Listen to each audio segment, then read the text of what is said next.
dun ka na dun, hoy!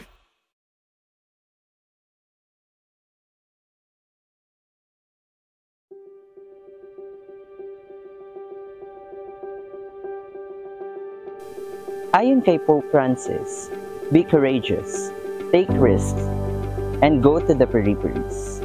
At kami, bilang isang ministry sa kabataan, ang Biblia Eskwela ang isa sa aming mga paraan para akayin at yayain ang mga batang makabuhay upang mapalapit sila sa Diyos at upang tumatag ang kanilang pananampalataya.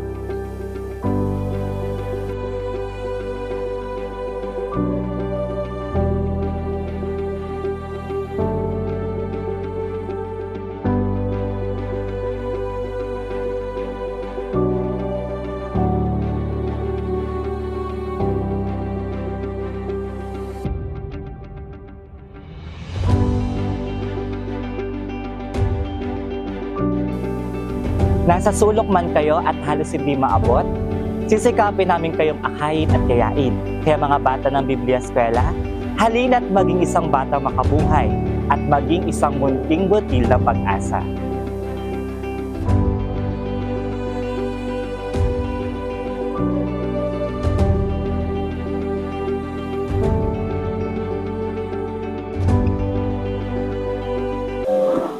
Hello mga kabataan, ako po si Ate Naomi and nagtuturo po ako ng Biblia Eskwela sa Barangay Interfash. Bakit ko po mas piniling mag-Biblia Eskwela kesa gumawa ng mga kahit gumala, mag-TikTok sa bahay? Mas pinili ko po magturo sa Biblia Eskwela kasi mas gusto ko po silang maturuan and madami pong mga bata na hindi kayang makapag-aral and na para po sa akin, mas gusto ko po silang matulungan and kahit po hindi po sila makapag-aral, hindi po nila kayang makapag-aral, na feel pa rin po nila pag nasa chapel kami, nakakapag-aral po sila and andito po kami ng mga ate at kuya nila para gabayan po sila. Ang turing ko pong pag-asa ay si Jesus. Kasi po, lahat po tayo may problema. Kung magpipray po tayo kay Jesus, masasolve po yun lahat. At siya lang po yung dahilan kung bakit tayo nandito. Siya po gumawa ng earth, ng halaman, kahit saan. Mga hayop po tayong iligtas ni Jesus sa kamatayan. Kung mananampalataya po tayo kay Jesus, ayun lang po. Thank you. Ikaw naman, bakit ka umaano sa Biblia? Kasi po, may nag-invite po sa akin. Interesado rin naman po ako makinig sa salita niya. Kahit po ano po ako sa samba po ako sa ayun lang po.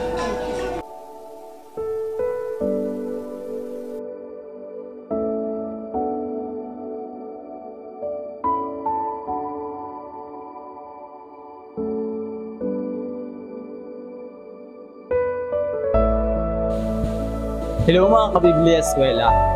Ako nga po pala, si Jebby, or si Kuya Jebby. Ako po ay nagtuturo sa Barangay H2. Para sa akin po, totoo naman po yung question or yung tanong na marami naman po akong pwedeng gawin, pero bakit mas pinipili ko pong magtuturo sa Biblia Eskwela? Kasi po para sa akin, dito po kasi sa Biblia Eskwela is nasi-share ko yung natutunan ko sa loob ng simbahan sa mga bata. And the same time po, nailalayo kasi sila sa mga mas masamang gawain na na-encounter nila sa kanilang lugar. Nag-aaral po ko ng mabuti para po masaya po sila. Yung saya na yun ay nagbibigay ng pag-asa naman sa kanila. Ako ay lalaking batang mabait at masunurin.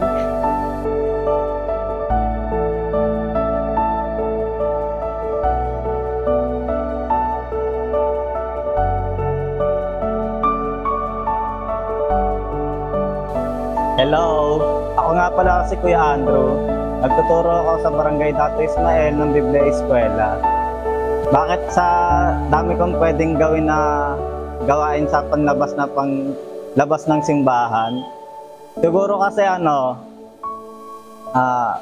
gusto ko rin i-share sa mga bata, tsaka ipa-experience sa mga bata. Yung naging experience ko nung ako pa estudyante pa ng Biblia Eskwela, yung saya na nadama ko, tapos yung mga aral na natutunan ko habang ako'y naging estudyante ng Biblia Eskwela, gusto ko rin sa kanilang i-share yung mga natutunan ko at yung magandang alaala sa Biblia Eskwela. Yung pag-asa ko po si God po. Kasi binibigay po kayo ng lakas.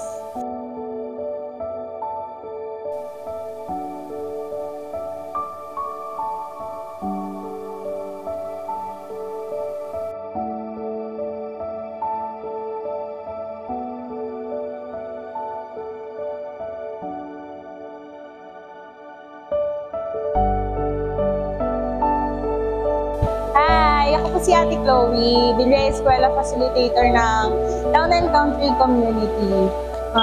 Bakit mas pinili ko ang magturo ng Biblia Eskwela kaysa sa mga bagay na pwede ko pang magawa in the outside. So, kasi isa ito sa childhood dream ko.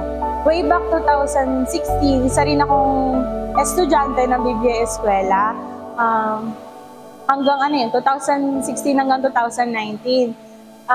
Mas pinili ko siya kasi isa to sa mga source of happiness ko. Kapag nakikita kong natututo at nagiging masaya yung mga bata sa ginagawa namin as a facilitator, lumalambot yung puso ko, tsaka sumasaya ako kasi nga nakikita ko silang masaya.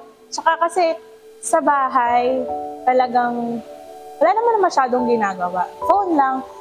Mas gusto ko pang ibahagi sa mga bata yung natututunan ko rin sa Biblia.